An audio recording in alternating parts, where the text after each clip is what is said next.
르완다가 아프리카에서 가장 안전하고 깨끗한 나라로 각광받고 있다고 말씀을 드렸는데요. 그만큼 르완다가 굉장히 발전을 많이 했습니다. 국가 발전 계획이라고 비전 2020이 있었고 지금은 이제 25년도가 됐잖아요. 그래서 20년 이후로는 이제 2050이 있었어요.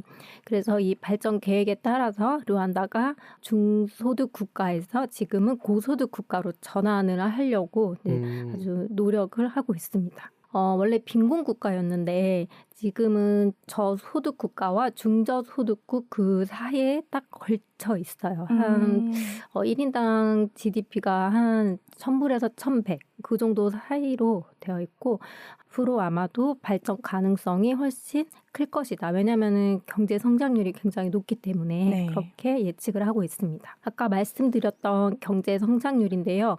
전반적으로 정말 높습니다. 뭐 21년도에는 뭐 10.9%였고 아마 20년 저 때는 코로나 된 것 같아요. 그래서 세계가 주목하는 발전 모델이라고 주위에서 이 나라를 이렇게 말하고 있고요. 1994년이 중요한 연도거든요. 르완다 제노사이드 대학살이 일어났던 그 시점이에요. 그 시점을 기준으로 했을 때 GDP가 벌써 12배 정도 성장을 하였고 그리고 1인당 GDP는 벌써 5배 정도 성장을 한 상태입니다. 인구도 많이 늘었다는 네, 얘기네요. 맞아요. 그리고 경제 성장이나 깨끗한 거 말고도 르완다는 청렴한 국가로도 아주 유명한 나라예요. 부패 인식 지수라는 것이 있는데 매년 국제 투명성 기구에서 발표를 합니다.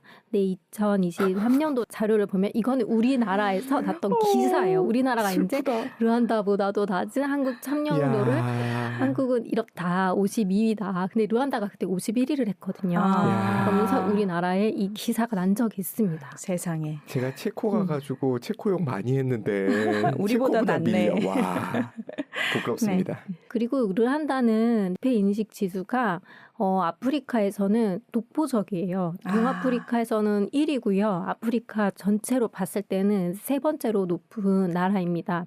그래서 뭐 세이셸, 카보베르데 이 두 나라 다음이 르완다가 차지를 했고요.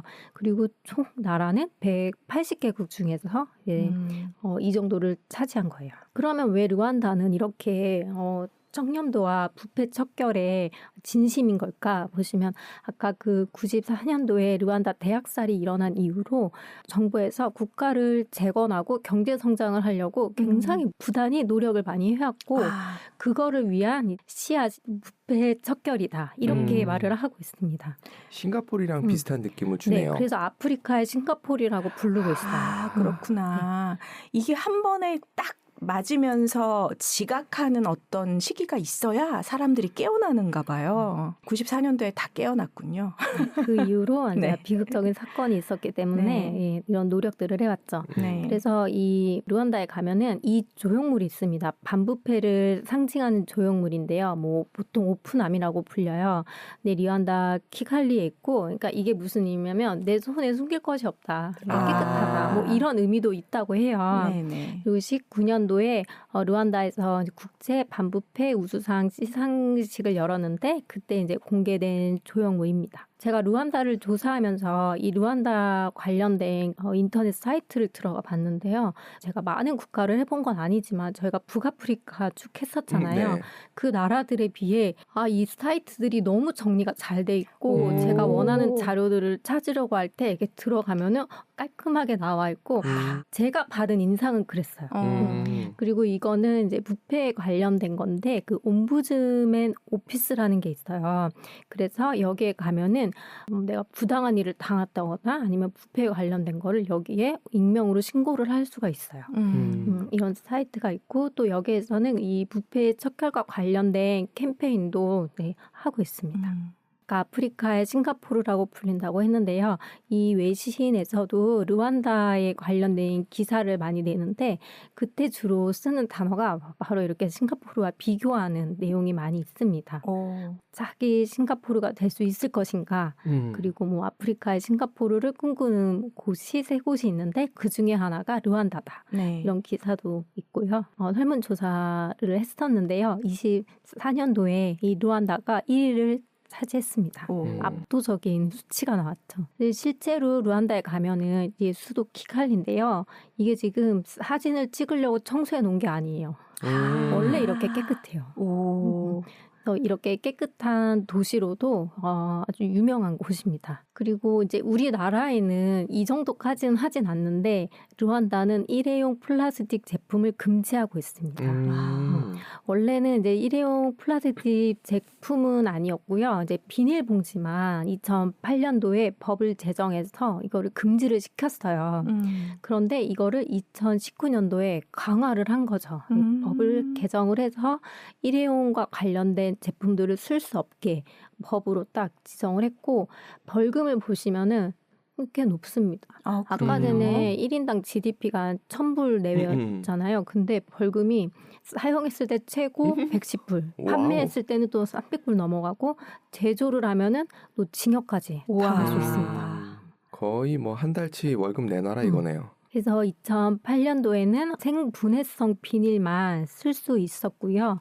그리고 지금은 이런 일회용 제품을 금지하고 있습니다. 그러면 왜 루안다가 깨끗하고 일회용품을 쓰지 않는 나라로 이렇게 유명해진 걸까요? 아프리카에서 두 번째로 비닐봉지를 금지한 나라입니다. 하지만 이제 외부에서나 외신에서는 루안다가 제일 먼저 그렇게 했다라고 알려졌는데 그만큼 루안다가 강력하게 법을 집행하고 엄격하게 처벌을 하고 벌금을 부과했기 때문에 또 이런 이미지를 갖게 된 거죠. 그러면 비닐봉지 아니면 어떤 걸 쓰냐면 정말 종이봉투를 사용을 합니다.